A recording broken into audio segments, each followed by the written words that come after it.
Hello friends, আমি অচিন্তা। আমি চলে আসলাম ইউটিউব চ্যানেল টু সাইড কিচেনে। আমি একটা রেসিপি শেয়ার করবো, সেটা হচ্ছে মতিচুরের লাড্ডু বানিয়ে দেখাবো।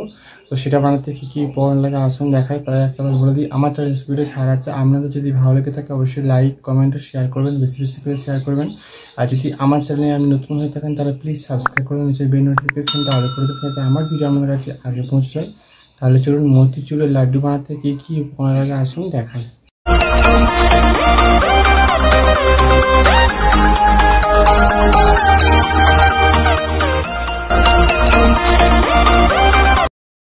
মতিচুরের লাড্ডু বানাতে কী কী উপকরণ লাগে আসুন দেখিয়ে দিই। তাই এক কথা বলে দিই যে ভিডিওটা প্রথম থেকে শেষ অবধি দেখার অনুরোধ রইল। চলুন রেসিপিটা শুরু করার জন্য কী কী উপকরণ লাগে আসুন দেখাই।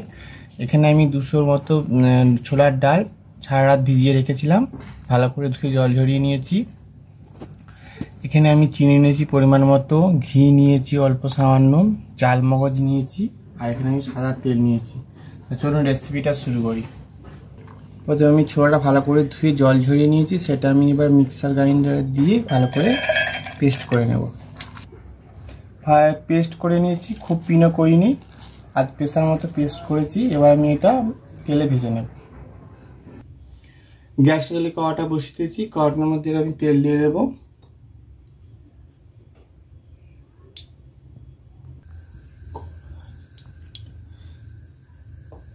তেলটা এবারে গরম হয়ে গেছে, এর মধ্যে আমি এবার দিয়ে দেবো একটা একটা করে। আমি দিয়ে দিয়েছি, এবার আমি ওগুলো উল্টে পাল্টে হালকা করে ভেজে নেব। আমি এবার লাল লাল করে একটু ভেজে নিয়েছি, এটা আমি এবার তুলে এভাবে সবগুলো ভেজে নেব। দেখুন আমার সবগুলো ভাজা হয়ে গেছে, আমি এভাবে ভেঙেও নিয়েছি। এবার আমি এটা গুঁড়ো করে নেব। গুঁড়ো করে নিয়েছি, এবার আমি এটা তৈরি করে নেব। গ্যাসটা জেলে কড়াটা বসিয়ে দিয়েছি, কড়াটা গরম হয়ে গেছে। আমি এর মধ্যে তেল দেবো অল্প সামান্য, সাদা তেল দেবো, ঘি দিয়ে দেবো সামান্য। এবার আমি যে গুঁড়ো করে রেখেছিলাম সেটা দিয়ে দেবো। ছোলার ডালটা গুঁড়ো করেছিলাম সেটা দিয়ে দিয়েছি, দিয়ে নিয়ে একটু হালকা করে আগে ভেজে নেব। আমি ভালো করে একটু ভেজে নিয়েছি। আমি এর মধ্যে এবার চিনিটা দিয়ে দেবো। 1 বাটির মতো চিনি নিয়েছি, দিয়ে দেবো। 1 বাটি চিনি দিয়েছি, হাফ বাটি জল দিয়ে দেবো। এবার নেড়ে নেড়ে আমি এটা পাক করে নেব। এর মধ্যে আমি চাল মগজটা দিয়ে দেবো, ভালো করে নেড়ে চেড়ে নামিয়ে নেব। ভালো করে ঝরঝরের মতো আমি টেনে নিয়েছি, হালকা করে ঠান্ডা করে নিয়েছি। আমি এবার এটা পাকিয়ে নেব।